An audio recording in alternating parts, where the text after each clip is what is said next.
guys, and welcome back to my channel, or if you're new, hello and welcome. My name is Megan, and if you clicked on this video, it's clear we're kind of in the same boat. We are resolution girls, and we are looking to level up in 2022. I am like really big on resolutions, and I'm really big on fresh starts. So new years, new months, new weeks, whatever it may be, I eat that up. A year can be really transformative, and I feel like reflection is the biggest key in growth. And I feel like if you can't look back at a year, you can't look back at a situation and be able to see, this is how I felt in that moment, this is how it shaped me, changed me, this is what I want for myself moving forward. Like, if you're not able to do that, then you're not going to fully grow to your fullest capacity, fullest potential. So today's video is kind of going to be a mixture of what I personally am doing to level up, but also what y'all can do to do this planning process and also level up. Because I feel like I watched a lot of videos like this. They talk you through exactly what you need to do, but I feel like it's better when someone kind of talks to you about what they plan to do too, seeing realistic things that you can kind of do, seeing things that you can implement. And I also just really like to hear people's resolutions. Essentially, I'm just going to talk you guys through the process of reflection and goal setting, as well as a little bit of positive thinking, manifestation, and kind of also just talk you through like the process of when I sat down yesterday, my mindset. I have my journal with me, so I'll read some stuff. So in my Google Drive, I created like a little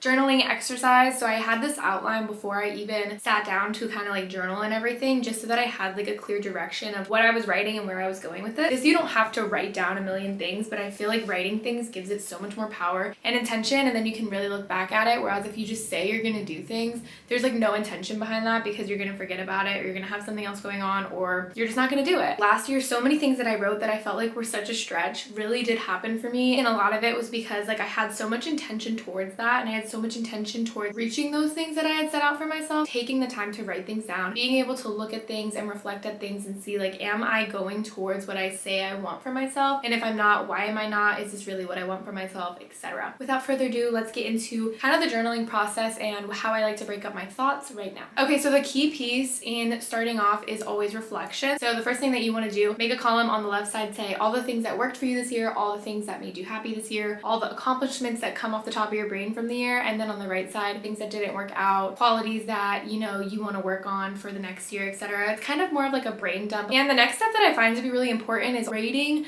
how those things made you feel, how those events made you feel, being able to look at something that happened for you. So for example, how did I feel in that moment, and then how would it have felt if I didn't accomplish that, or how did it feel if there was some things that I didn't accomplish? And there are going to be things where it's like, okay, I didn't accomplish this, but it's not that big of a deal to me, like I'll just add it on for next year. And so the next piece would be, what do you want to accomplish next year that you didn't accomplish this year, and what is your plan to do that? Where did you go wrong in trying to do that last year? And then lastly, for reflection, my favorite thing to do is like, I like to just go through my camera roll. I feel like now obviously we're such a digital time where we just post everything or we take pictures of everything, and I like to just look back at like all the events and things that kind of went on during the year. I like to see small moments and big moments, and I kind of just put together like my favorite things that happened. So that's the key of the reflection piece, and I kind of want to go through now my journal and what I kind of wrote, just so you guys can get an idea of like how this went for me. Here we go. So for my reflection, I have like the two columns of what worked and what didn't. Some things that I talked about were like creating an income with social media, changing my circle and changing the people who I was around, focusing more on my YouTube channel. Something that I wanted to work on was more self-care. And then some things that didn't work, obviously, if you're gonna have bettering relationships and friendships, you're also gonna lose friends and you're gonna lose people and connections. So that was something for me. There was like a month or two in time last year where there was just so much drama consumed in my life and so much like negative energy, and so that was something that didn't work and something that I want to fully push to the side for next year. Another thing that didn't work for me was I got contacted by a brand, like one of my dream collab brands that I like manifested for. The timing and everything of the collaboration just didn't work out for me, and this was something like at the moment that was so devastating and I was so sad, but now I'm looking back at it and I'm like, this isn't that big of a deal, and maybe that dream or like that thing that I really wanted so badly with this brand like isn't meant to be, and I kind of realized that. So I think like realizing that sometimes things that don't work out or like missed opportunities aren't necessarily bad. And then I talked about some of my favorite memories and outcomes of 2021, and the majority of them were experiences or any types of trips that I got to take. Obviously with COVID, I didn't take a lot of trips, little beach trips with my boyfriend and my friends, and going on little weekend trips down at college with my friends was like really big. Mentally, we all just get so exhausted and drained at school, so we always once a month are trying to plan to go and do an activity together and just go do something fun. Like we go to farmers markets and we do stuff that I would have never really saw myself doing. I didn't see myself to be a brunch or farmers market kind of person, but it kind of just helps when you're really just like stressed out, or you're really bored, or you're really stuck in a routine, just to go and do something that's fun and different. Another favorite memory of mine was launching merch, starting my own business, really focusing on me and focusing on things that I wanted. Now for the new things I learned / tried. this is where I realized, and I was like, damn, like I need to start trying more things and doing new things, but some of them were unintentional things that I had to learn. So learning how to use iMovie, edit clips, edit videos, make thumbnails, upload to YouTube, like all of that was foreign to me. And so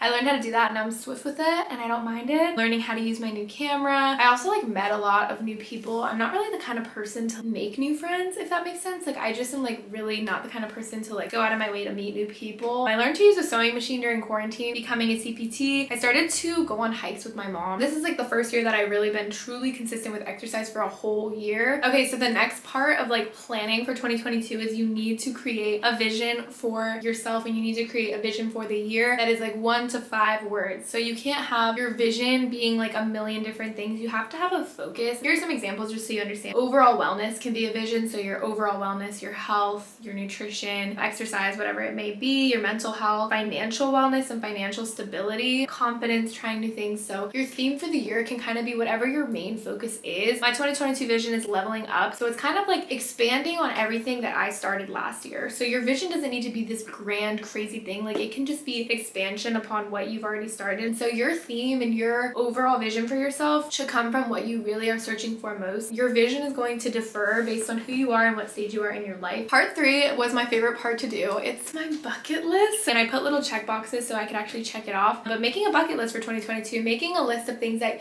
you really want to go and you want to accomplish, trying to be as specific as you can. This was really fun because I'm a big planner, okay? Like when I want to go and do something, I plan it a week in advance or a month in advance. Some of the things that I have is like traveling with my mom somewhere so we can go on more hikes. I'm fully launching my online coaching business and like starting to really help and impact a lot more people. I want to learn how to jump rope, okay? We'll see how that goes, but it's really something that I want to learn. Doing more outdoors is something that's really big for me. I want to do one unique Airbnb stay. Like there's some fun Airbnbs. They have like Airbnbs that are like tiny homes or buses, RVs, Airstreams, glamping. Like there's just so many options. I want to read 4 books with mainly the books being focused in financial literacy. If you guys are also a STEM major, I feel like you learn literally nothing about business, finances, managing anything, and that's all stuff that you have to do like on your own. We learn the Krebs cycle every year, but they can't teach me how to manage my money. Come on now. And my next thing, this was a big one, kind of establishing a morning and night routine for myself. I don't really have that. Sometimes I'll do self-care, sometimes I won't, sometimes I have a routine, sometimes I don't. And I want to be more consistent because I feel like if I have a true morning and night routine, it'll help me get more sleep. It'll just help me to feel more put together. And so I guess I'll do a little haul while I'm at it. I already invested in a bunch of stuff for skincare and hair care. I decided I want to get a haircut. I want to get some layers, but I guess I'll do a little haul because I have all the stuff I was going to show y'all anyway. Investing in nice skincare, hair care, anything like that is so expensive. So I bit the bullet early in the year while I had like the finances to do it from Christmas, and hopefully it lasts me a little bit and then I can like recharge. But kind of just investing in nicer stuff was something that I wanted to do. I feel like I buy a lot of like junk. Firstly, I just got like, I literally wasn't even using, what's it called?